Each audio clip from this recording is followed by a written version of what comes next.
Crab theory is a really simple um, theory.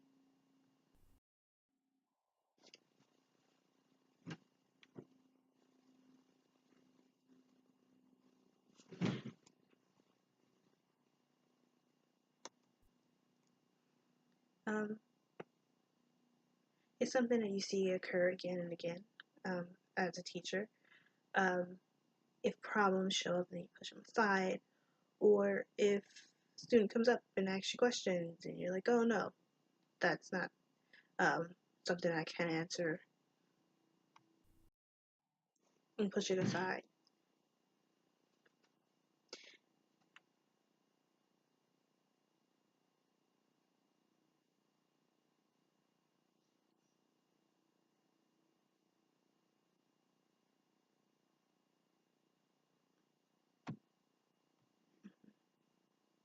And if that keeps happening and they keep asking questions, you push it aside and you avoid the problem, that's crab theory.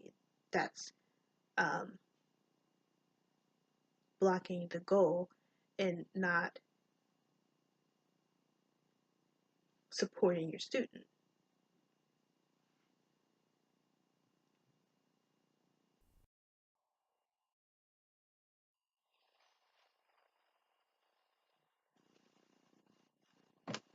And that's an excuse, and I just want to inform you that. If you have the answers, answer it. If you have a problem and you know how to fix it, inform others. And if you're wrong, accept that, recognize that you were wrong, and then go through the process of improving.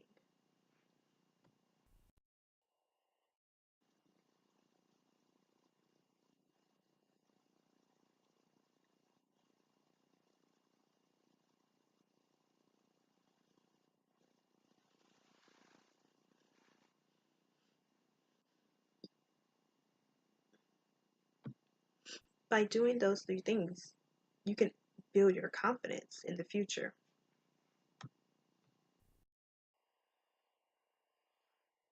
It's simple.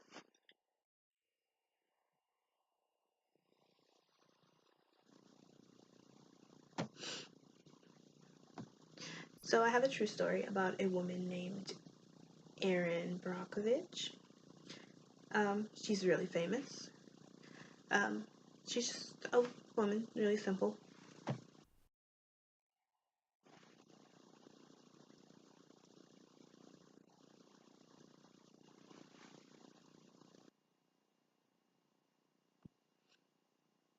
So one time she saw the water was not uh,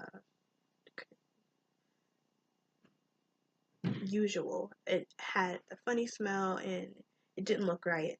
So she went to her government and told them about the water, and they gave her vague answers.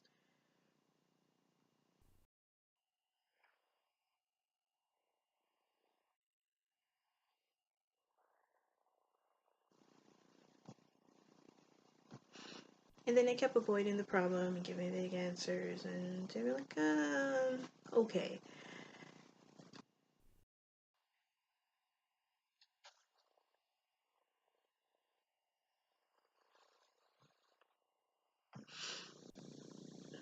So after a while, she kept going back and asking them, hey, when are you going to fix the water? And then they put their guard up. Um, she got a lot of backlash from it. People suggested that she was wrong and that she was just imagining things.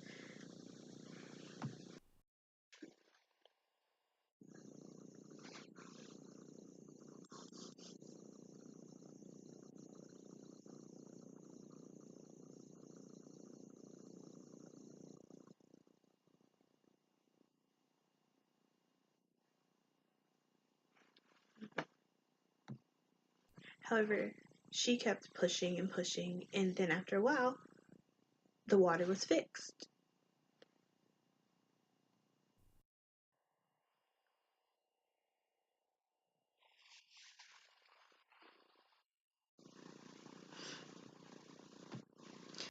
And since then, the water is better.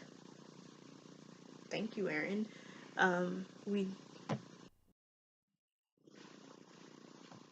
We need people like Aaron to save all of us. We have a good water system now.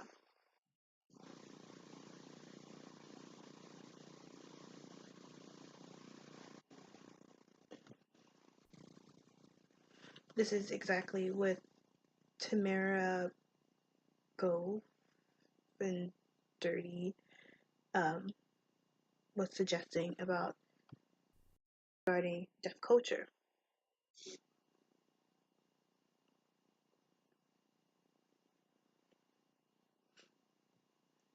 Um, Going back for clarification.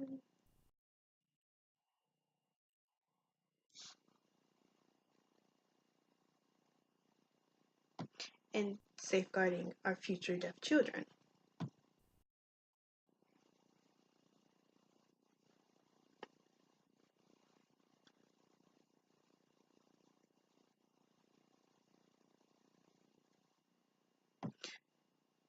We see um, we see the deaf community being pushed down and oppressed, and it's the same as the LGBTQ community, and the same as the Black community. We just get pushed down, and then we keep going and going and going.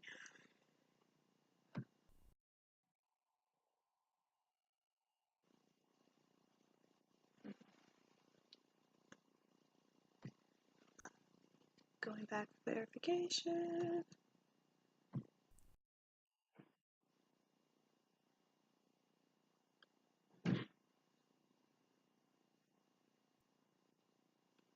And then people keep coming up and bothering. I don't know how to interpret that.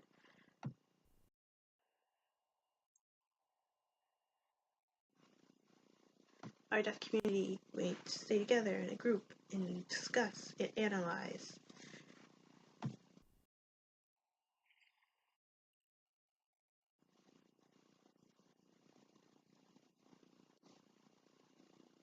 Mm-hmm.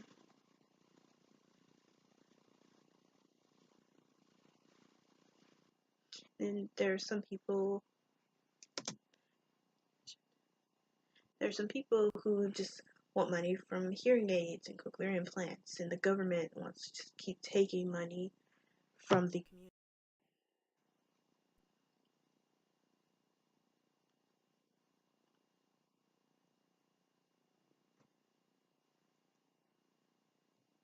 community. And deaf people only see deaf people for the money that they take.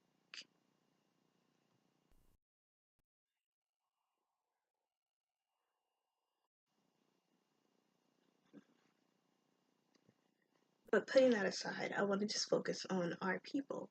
So if someone is deaf, born deaf, or not born deaf, and he has an experience, and they have an experience, and they want to develop their skills,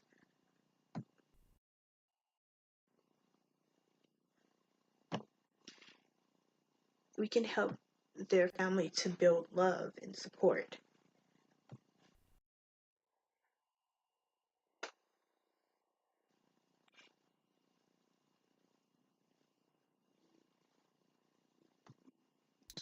Um, DVD man, and that's what the Tamara's activity was about.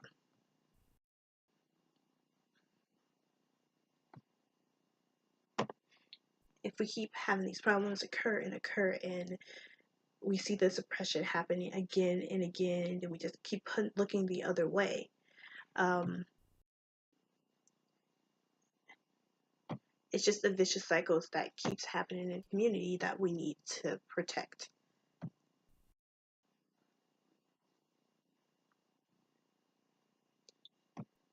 We need to find out how we can safeguard the deaf community, how we can protect it.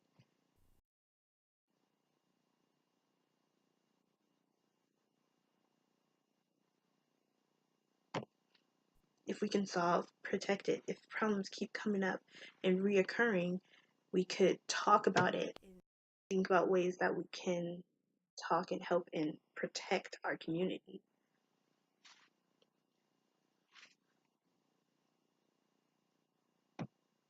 Encourage our teachers to answer Tamara's question. Answer for our deaf community.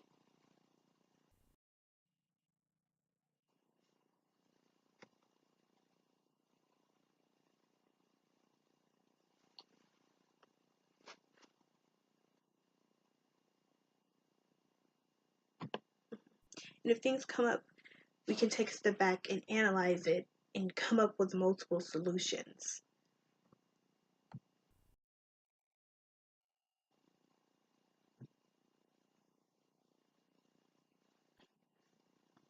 We need to safeguard it.